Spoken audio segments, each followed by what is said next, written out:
El tema habla sobre la familia, así que vamos a continuar con ese tema. Me acuerdo que Antonio comentó que él había estado leyendo un libro y yo me acuerdo, y también nombró el libro de El hogar cristiano, de Elena de White, y hacía tiempo que quería echarle un vistazo a ese libro y mirarlo, así que empecé a revisarlo y cuando Dani me dijo que si quería llevar el tema, le dije bien, vamos a hacerlo basado en lo que he leído de ese libro. Así que os invito a todos a que lo repaséis, lo miréis, porque la verdad es que me ha sorprendido. No es un libro directamente escrito por Elena de White, sabéis que hay libros que están con su firma que son recopilaciones de escritos que ella hizo. El Camino a Cristo, por ejemplo, no, ella lo empezó desde el principio y lo llevó hasta el final. El Deseo de todas las gentes también, y muchos otros libros también son escritos directamente, o sea, con ese propósito de la hermana Elena de White. Y otros libros son recopilaciones de citas o de escritos que ella tuvo, se van recopilando, se van seleccionando temas y de esos temas se forma el libro. Y este es uno de esos casos.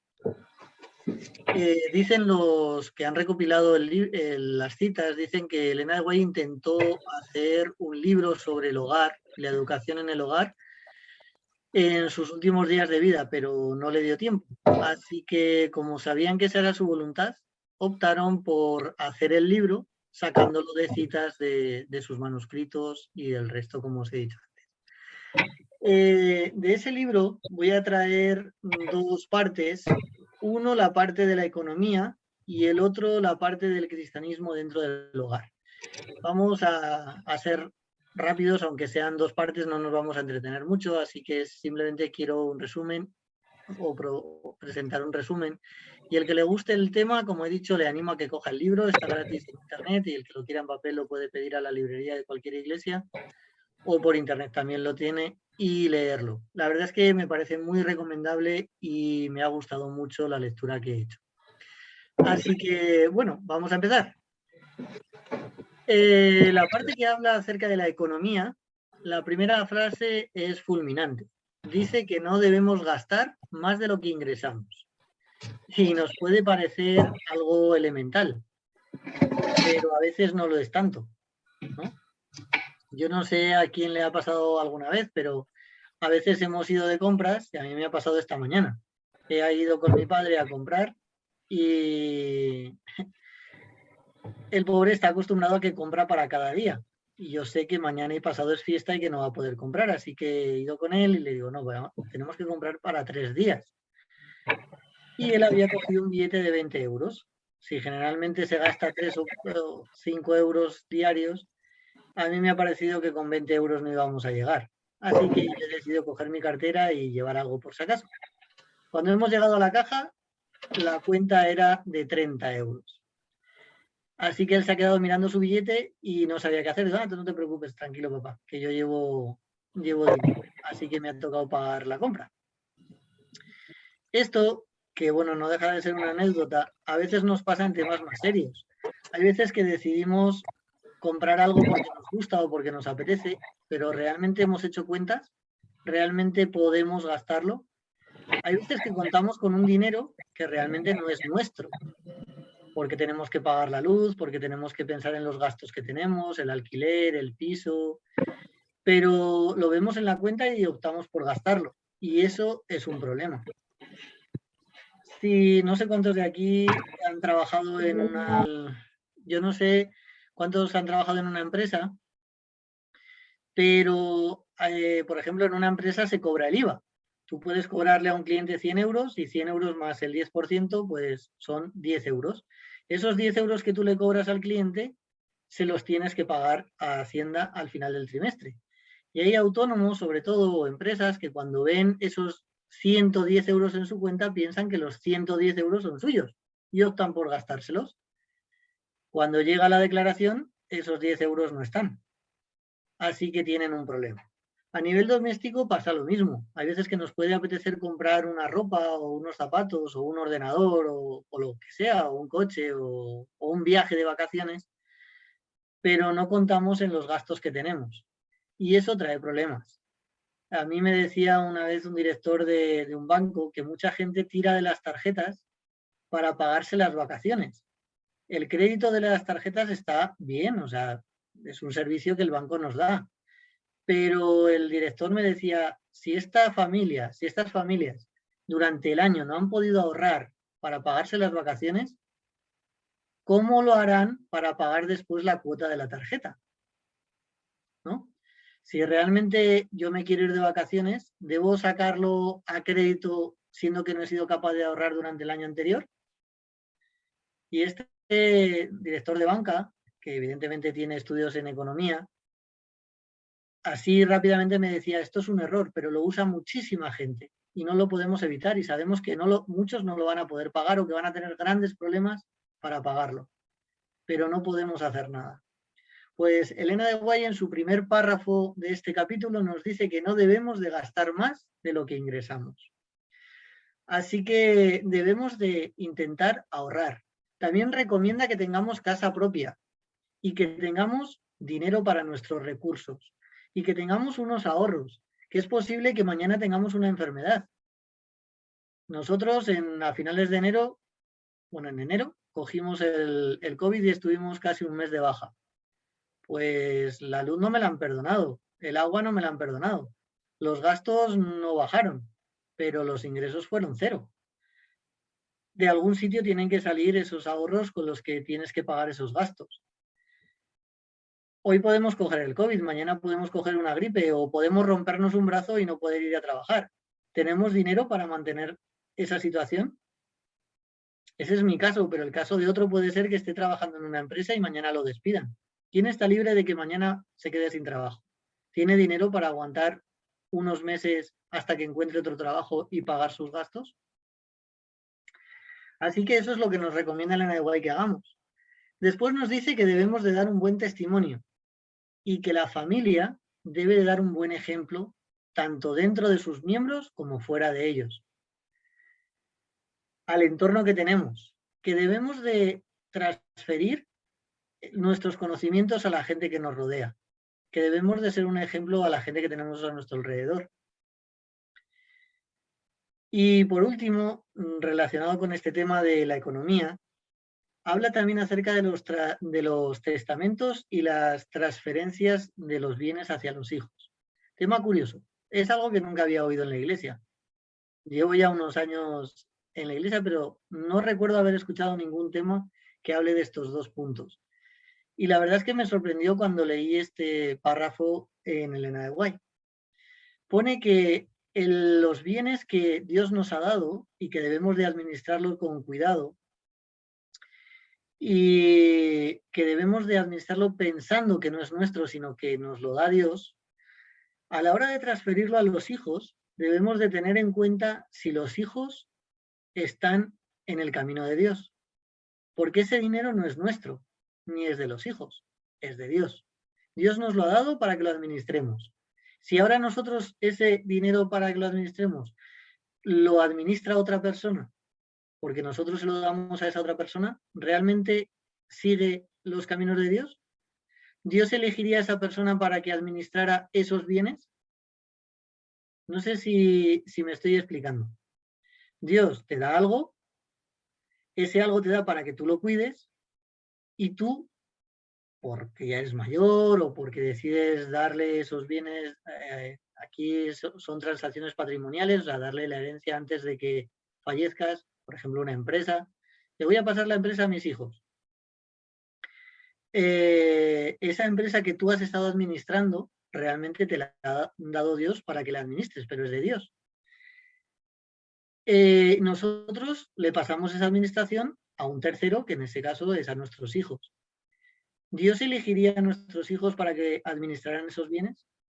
¿Estaría Dios de acuerdo en ese cambio? ¿Contamos con la voluntad de Dios a la hora de elegir eso? La verdad es que ha sido una reflexión que yo no me había hecho y que, como he dicho antes, nunca la había escuchado. Así que tiene su razón, porque a fin de cuentas no es nuestro, sino que es lo que Dios nos da y es de Dios, y nosotros solamente somos sus administradores. Debemos de tenerlo en cuenta a la hora de hacerlo. Pero por otro lado, también nos habla de los testamentos y dice que no debemos de dejar nunca el testamento para el final. Claro, estamos hablando de una situación económica en Estados Unidos hace unos años donde los testamentos eran más importantes que ahora, porque la familia que no testaba, que no hacía testamento, perdía los bienes y automáticamente perdía lo que tenía. Las escrituras tenían un poder, o sea, el papel físico, el folio físico donde ponía el nombre y el registro de esa finca, tenía el poder de tener la titularidad de la persona. O sea, eran los dueños, el que tenía el papel era el dueño de esa finca o de esa casa. Ahora sabemos que no es así. Tú pierdes unas escrituras, vas al notario y puedes pedir una copia y no pierdes la propiedad. Pero antes no. Y las familias se podían quedar en la calle. Por ejemplo, si el marido moría, pues la mujer y los hijos se quedaban viuda y huérfanos. Si no había testamento, era posible que perdieran todo. Así que aquí Elena de White nos aconseja que hagamos ese testamento y que dejemos a la familia cubierta, que no la dejemos desprotegida y que esos ahorros que deberíamos haber hecho para cuidar de la familia se mantengan en la familia. Así que, bueno, el que quiera saber más acerca de estos puntos de la economía que Elena de White nos recomienda, le invito a que continúe en el libro el tema, que la verdad es que me ha sorprendido y he visto temas muy interesantes. Y ahora, si os parece, vamos a pasar al tema espiritual del hogar. Dice que el hogar debe de estar regido por normas y principios cristianos. Claro, eso me suena también a que como individuos, como cristianos, debemos de estar regidos por las mismas normas y principios, ¿no? ¿Y qué es una norma y qué es un principio? Pues una norma serían los 10 mandamientos y unos principios son consejos que tenemos en la Biblia para nuestro comportamiento. Y tenemos muchos. Esta semana pensaba en que hay gente que en cuanto suena el teléfono va a mirar a ver qué mensaje de WhatsApp ha tenido. En la Biblia tenemos cientos de mensajes de WhatsApp para ti y para mí. Dios nos ha dado ahí mensajes para todas las situaciones. Cuando tenemos una decisión que tomar o cuando tenemos un problema, vamos a ver el WhatsApp de Dios. Abrimos la Biblia y miramos a ver qué es lo que Dios nos ha dicho para nosotros en la Biblia, porque en la Biblia podemos encontrar respuestas para todo, para la economía, para la salud, para nuestro comportamiento, para la empresa, para todo lo que hacemos, podemos encontrar una respuesta en la Biblia. ¿La buscamos? O primero hacemos lo que queremos y después cuando tenemos un problema, vamos a ver qué pone. O viene alguien y nos dice, si hubieras leído tal texto, te hubieras dado cuenta que, ¿no? Que eso también nos gusta. A veces ir a reprochar a la gente cuando se equivoca. Bueno, pues esas normas y principios que como cristianos debemos tener y que Dios nos recomienda en la Biblia y que hemos tenido el ejemplo de Jesús y el de muchos otros en la Biblia, los debemos de llevar al hogar y debemos de comportarnos exactamente igual. Y el hogar debe de ser un sitio donde se debe instruir a los hijos. Y yo me acordaba de un texto que seguro que todos conocéis, el de que instruye al niño en su camino y aunque sea viejo no se apartará de él. O al instruir al niño con vara, que por cierto, sabéis, la traducción de vara no es la de látigo o tabla para fustigar o golpear al niño, sino la traducción correcta de esa vara es una especie de palo seco que ponían, si nosotros cogemos un palo que tenemos por aquí, un palo seco, recto, si nosotros ponemos aquí al lado un árbol joven que sí que se dobla y lo atamos a este, el palo viejo seco que ponemos ahí no va a dejar que este se doble. Eso es lo que nos está diciendo en la Biblia que debemos hacer con los niños, es ponerle un palo que lo guíe, es decir, unas normas que lo guíen, unas normas y principios que lo guíen en su vida y que le enseñen a funcionar como adultos responsables. Y hay veces que tenemos la costumbre de educar a los niños como si fueran niños pequeños, que lo son, pero van a dejar de serlo. Y debemos de educarlos para que sean adultos.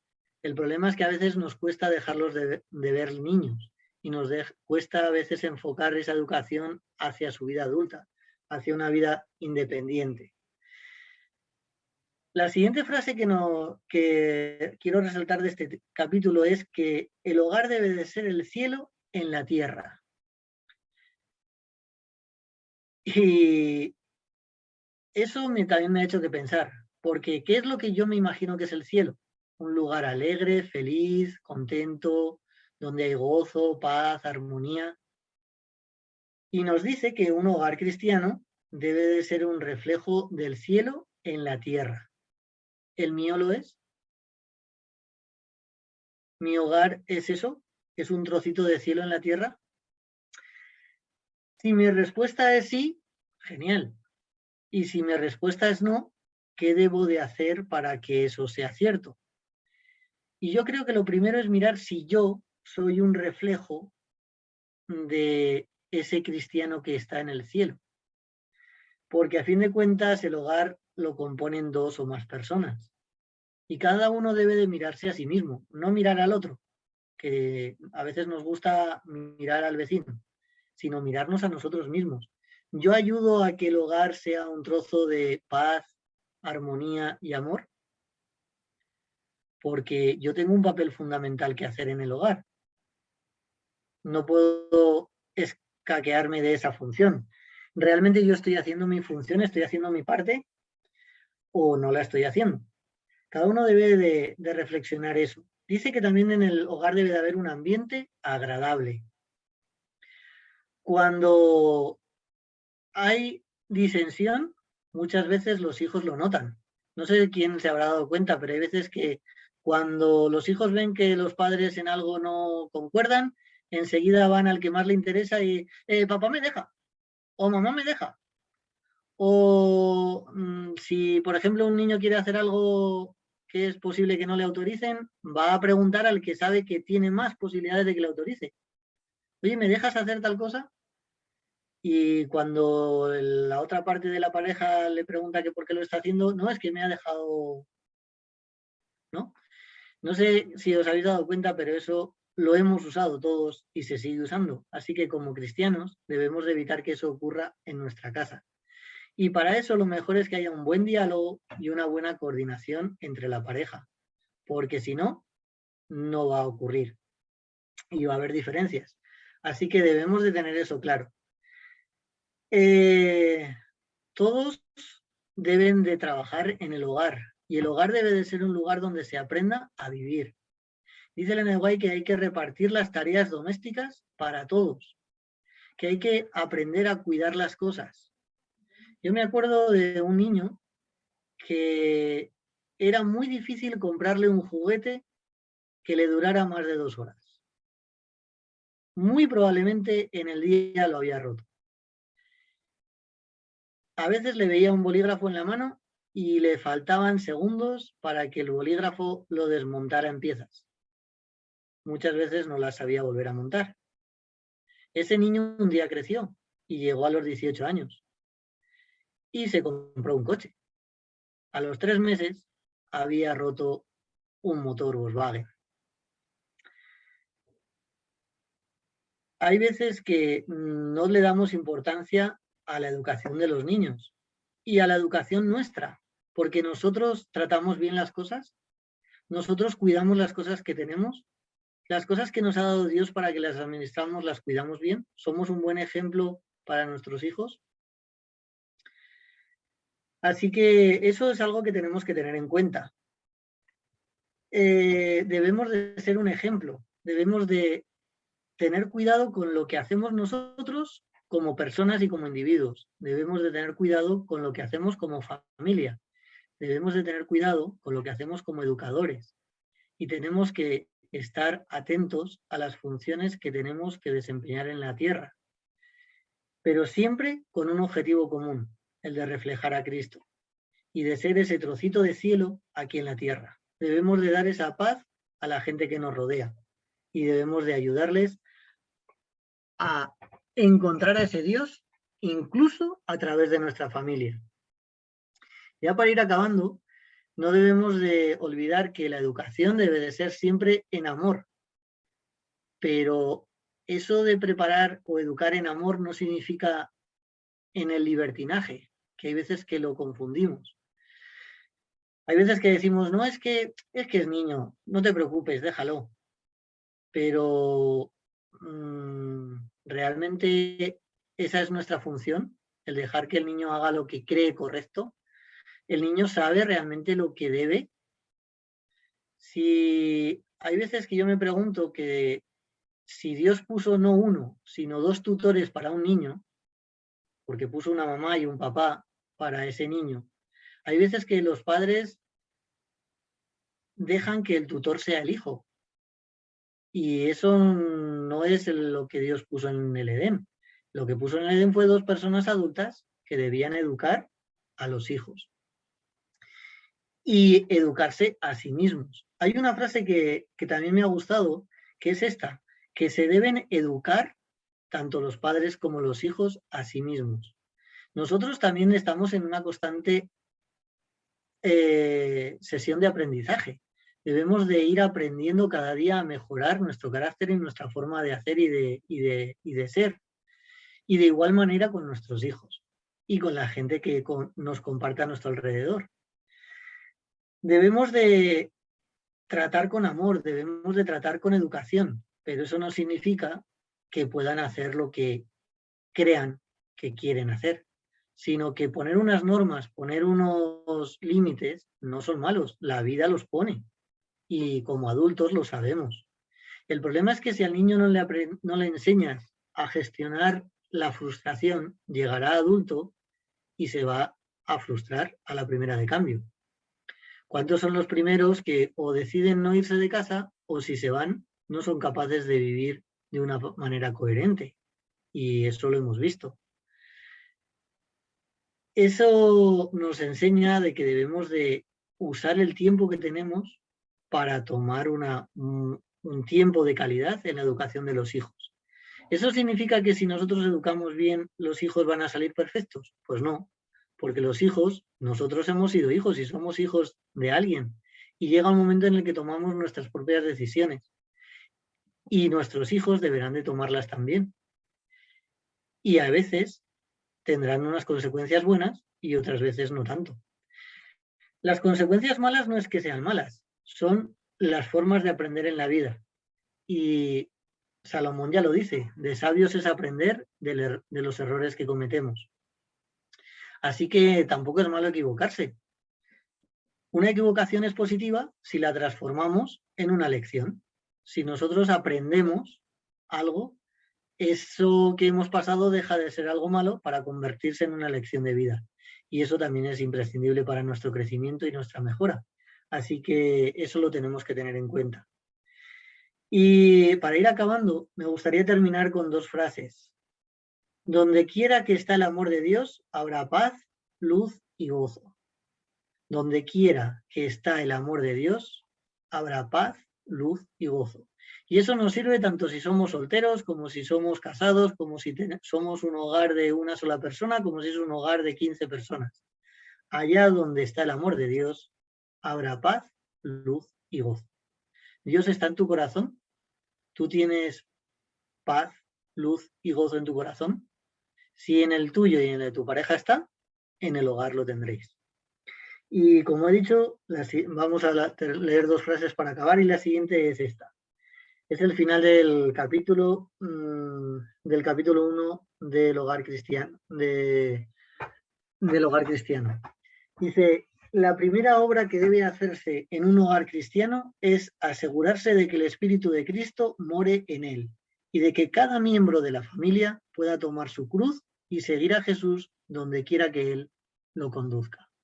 Así sea dentro del hogar o fuera, que cada uno podamos ayudar a mantener esa cruz y a llevarla hasta que Cristo venga.